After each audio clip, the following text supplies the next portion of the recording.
ఆనాడు మనందరం చూసాం. పంచాయతీ ఎన్నికలు జరుగుతుంటే వైకాపాలు అన్ని రకాలుగా అవమానించి ఏకంగా మన చేతుల్లో ఉన్న నామినేషన్ పత్రాలు తీసుకెళ్లి చింపేయాలని ప్రయత్నించినప్పుడు ఒక తాతయ్య అంజిరెడ్డి తాత మీసాలు మేలేసి తొడగొట్టి రారా అని చెప్పారే, అది నాకు స్ఫూర్తి. మొన్న ఎన్నికలప్పుడు మనందరం చూసాం.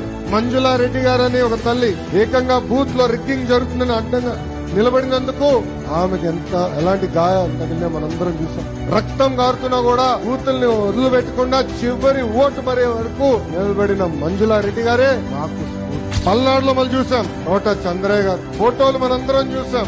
ఆనాడు వైకాపా నాయకులు చంద్రయ్య మెడపై కత్తి పెట్టి చెప్పండి అని చెప్తే, లేదు జై తెలుగుదేశం జై చంద్రబాబు నాయుడు అని చెప్తే ఏకంగా కత్తి పెట్టి మెడగొస్తారు. తోట చంద్రయ్య నాకు. అందుకే పల్లాన్న చెప్పినట్టు ఇన్ని కార్యక్రమాలున్నా ఏమున్నా ఇందల కార్యకర్తల్ని కలిసిన తర్వాతనే ఈ రోజు రాష్ట్ర పార్టీ ముందరికి